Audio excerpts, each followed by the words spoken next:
Welcome to inspire physics classes friends.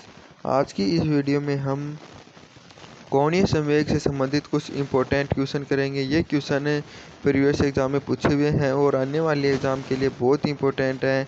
और इस video को देखने से पहले आप हमारी पिछली वीडियो ज़रूर देख लें, क्योंकि हमने उसमें कोणीय संवेग से संबंधित जो सभी कॉन्सेप्ट हैं वह क्लियर किए हैं, यानी उनको सभी कॉन्सेप्ट को मैंने आपको बताया है।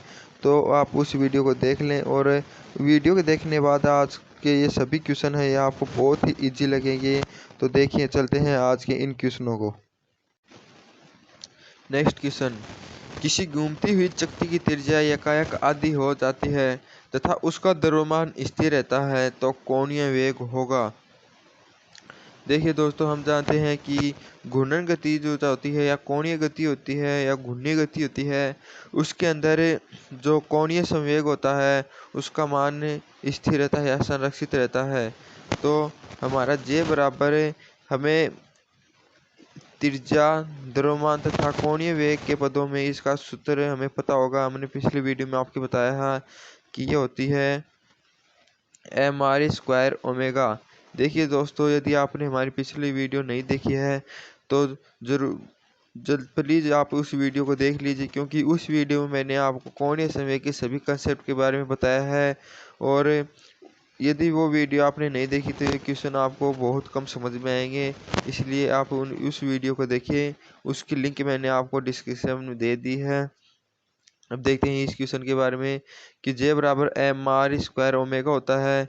यहाँ पर हमें कहा कि जो इसकी जो त्रिज्या होती है उसको एकाएक आधी हो जाती है तथा द्रव्यमान स्थिर रहता है, यानी कि जो ये त्रिज्या है इसका मान आधा कर दिया जाता है और ये द्रव्यमान स्थिर रहता है तो कोणीय वेग हो जाएगा। तो देखिए दोस्तों, हम जानते हैं कि यह हमारी संरक्षित राशि होती है। यदि इसका मान अपन आधा करेंगे तो इसकी वर्ग होकर यानी कि बट्टे में 4 हो जाएगा, ये 4 इधर आ जाएगा तो कोणीय वेग का मान 4 गुना हो जाएगा।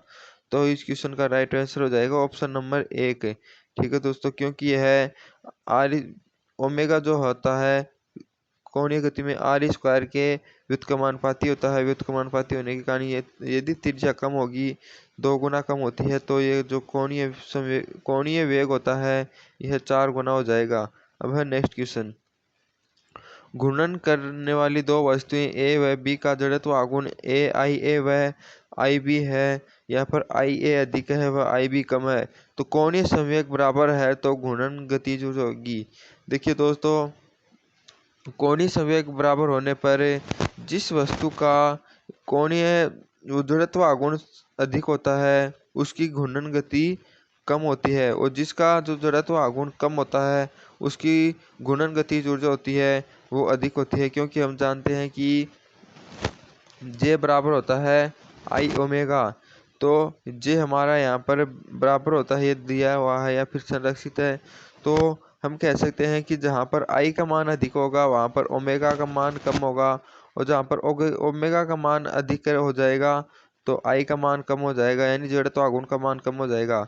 लेकिन ओमेगा के बढ़ने पर ही घूर्णन गतिज ऊर्जा का मान बढ़ता है। इस कारण हम कह सकते हैं कि जिसका जड़त्व आघूर्ण कम होगा उसका कोणीय वेग अधिक होगा और उसकी घूर्णन गतिज ऊर्जा अधिक होगी। तो यहाँ पर IB हमें कम दिया हुआ है, तो हम कह सकते हैं ऑप्शन नंबर 2 सही होगा कि IB की अधिक होगी, यानी कि घूर्णन गतिज ऊर्जा IB की सर्वाधिक होगी। अब है नेक्स्ट क्वेश्चन, किसी दृढ़ पिंड का कोणीय संवेग होता है कार्यकारी बल का अवगुण, संवेग का अवगुण, द्रव्यमान का अवगुण या त्वरण का अवगुण। देखो दोस्तों, मैंने आपको इसकी परिभाषा में डेफिनेशन में बताया था कि जो कोणीय संवेग होता है वह किसी भी अक्ष या बिंदु के सापेक्ष रेखीय संवेग का आघूर्ण होता है। तो इसका राइट आंसर हो जाएगा ऑप्शन नंबर 2, यह रेखीय संवेग का आघूर्ण होता है। क्योंकि कार्यकारी बल का आघूर्ण तो बल आघूर्ण कहलाता है, द्रव्यमान का आघूर्ण जड़त्व आघूर्ण कहलाता है, और त्वरण का आघूर्ण कोणीय त्वरण कहलाता है। तो इसका राइट आंसर होगा ऑप्शन नंबर 2, कोणीय संवेग का जो होता है वो संवेग का आघूर्ण होता है। अब है अगला क्वेश्चन, कोणीय संवेग की विमा निम्नलिखित में किसके बराबर है या किसके समान है। तो देखिए दोस्तों, मैंने आपको पिछली वीडियो में बताया था कि जो कोणीय संवेग होता है उसकी विमा प्लांक नियतांक होता है जो विमा होती है उसी की समान होती है। हम जानते हैं जो प्लांक नियतांक होता है उसकी विमा होती है कार्य गुणा समय, यानी उसका सूत्र होता है कार्य गुणा समय। तो इसकी विमा इसी के बराबर होगी। राइट आंसर हो जाएगा ऑप्शन नंबर 3।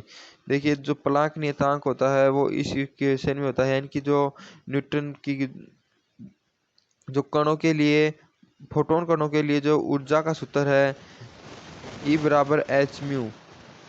ई बराबर एच म्यू, यहाँ पर एच तो होता है जो प्लांक नियतांक होता है, और जो ये म्यू होता है ये होती है आवर्ती, जिसका मात्रक होता है सेकंड इनवर्स। यह सेकंड इनवर्स इधर आने पर इसके इनटू में सेकंड हो जाता है। तो हम कह सकते हैं ये एनर्जी यानी कार्य होता है जूल, और ये होता है सेकंड। तो जो प्लांक नियतांक होती है उसकी विमा होती है कार्य गुणा सेकंड। ये मैंने आपकी पिछले वीडियो में बताया था। तो इसकी राइट आंसर हो जाएगा 8 का ऑप्शन नंबर 3। अब है नेक्स्ट क्वेश्चन। स्थानांतरण गति में संवेग के समतुल्य घूर्णन गति में होता है। देखिए दोस्तों, जो स्थानांतरित गति में संवेग का कार्य करता है तो उसी प्रकार घूर्णन गति में वह कार्य कोणीय संवेग का होता है, क्योंकि जिस प्रकार रेखीय या स्थानांतरण गति में कोई भी विस्फोट होता है या दो वस्तुओं को आपस में मिलते हैं या जोड़ा जाता है तो वहाँ पर रेखीय संवेग संरक्षित रहता है। इसी प्रकार जो घूर्णन गति में होता है वह वहाँ पर कोणीय संवेग स्थिर रहता है, क्योंकि इस पर हमने पहले क्वेश्चन किए हैं जो पहिए को मिलाया गया था उस क्वेश्चन में कोणीय संवेग ही संरक्षित था। तो जिस प्रकार स्थानांतरित गति में जो संवेग होता है उसी प्रकार घूर्णन गति में कोणीय संवेग होगा। अब है नेक्स्ट क्वेश्चन। एक द्रव्यमान एक्स अक्ष के समांतर नियत वेग से गतिशील है तो मूल बिंदु के सापेक्ष इसका कोणीय संवेग होगा। देखिए दोस्तों, मान लो ये हमारे वो है 2D ग्राफ है और ये है मूल बिंदु।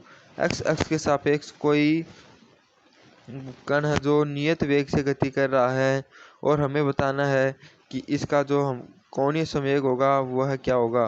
तो देखते हैं, मान लो ये पहले कण यहाँ पर था तो इसका जो स्थिति सदिश इधर था और जो रेखीय संवेग की दिशा यह है, इसके मध्य कोण थीटा था, लेकिन यहाँ पर वेग भी नियत है। और फिर यदि यह कुछ समय बाद ये कण यहाँ पर आ जाता है तो इसके बीच ये जो कोण होता है वो ये थीटा यानी मान लो ये फाई हो जाता है, और इसकी दिशा इधर होती है इसकी, लेकिन ये जो स्थिति सदिश है इसका मान अधिक हो जाता है। हम जानते हैं जो कोणीय संवेग होता है ये होता है R P sine theta, R P sine theta. तो यहाँ पर हम देख रहे हैं कि जैसे जैसे कण आगे बढ़ता है तो यहाँ पर थीटा का मान कम होता जाता है और जो आर का मान वह बढ़ता जाता है। तो थीटा के मान जितना जड़त्व जो कोणीय संवेग कम होगा उतना ही स्थिति सदिश के मान बढ़ने के कारण अधिक हो जाएगा। तो हम कह सकते हैं कि जैसे जैसे एक्स अक्ष के समांतर कोई कण गतिशील है नियत वेग से तो उसका जो कोणीय संवेग होता है वह नियत होता है, क्योंकि जैसे जैसे कण आगे बढ़ेगा थीटा का मान कम होता जाएगा, लेकिन जो ये जो स्थिति सदिश है इसका मान बढ़ता जाएगा। तो ये दोनों आपस में संतुलित होगा, यानी कोणीय संवेग का मान नियत होगा, न तो बढ़ेगा न ही घटेगा। अब है नेक्स्ट क्वेश्चन। यदि पृथ्वी अचानक अपना वातावरण मुक्त कर दे तो दिन का काल होगा। देखिए दोस्तों, यदि पृथ्वी अचानक अपने वातावरण मुक्त कर दे तो दिन का काल न तो घटेगा न ही बढ़ेगा। इसका राइट आंसर हो जाएगा ऑप्शन नंबर 3 अपरिवर्तित रहेगा। अब है नेक्स्ट क्वेश्चन। 2 पाई की विमा तुल्य होती है। देखिए दोस्तों, h/2 पाई होता है, इसकी विमा कोणीय संवेग की विमा की तुल्य होती है। ये मैंने आपको पिछली वीडियो में बताया था। अब है next question. Joule into second मात्रक है। देखिए दोस्तों, हमने बताया था कि जो कोणीय संवेग का मात्रक होता है वह प्लांक नियतांक की विमा के समान एवं बराबर होता है, जूल इंटू सेकेंड के बराबर। तो यह मात्रक इनमें से हम कोणीय संवेग का होगा, क्योंकि कोणीय संवेग की जो विमा होती है वही प्लांक नियतांक की होती है, और यह मात्रक हमें प्लांक नियतांक का दिया हुआ है और यह कोणीय संवेग के समान होगा। यह भी हमने आपको इस वीडियो में बताया था, पिछली वीडियो में। अब अगला क्वेश्चन है, कोणीय संवेग की इकाई होती है। तो कोणीय संवेग की जो इकाई होती है वो होगी जूल इंटू सेकेंड। ये पहले यानी कि इस क्वेश्चन में बताया है, तो इसका राइट आंसर जाएगा ऑप्शन नंबर 1।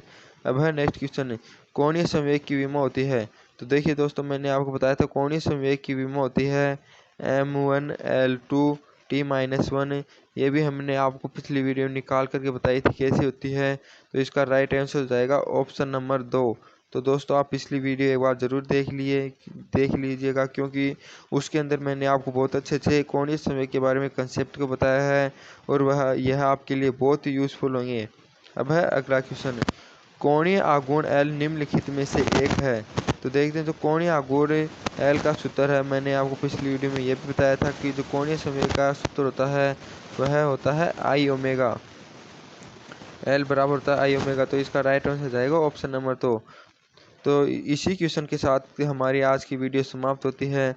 तो दोस्तों, ये वीडियो आपको कैसी लगी कमेंट करके ज़रूर बताइएगा, और यह वीडियो आपकी अच्छी लगी तो इसके लाइक एंड सब्सक्राइब ज़रूर कीजिएगा। जय हिंद दोस्तों।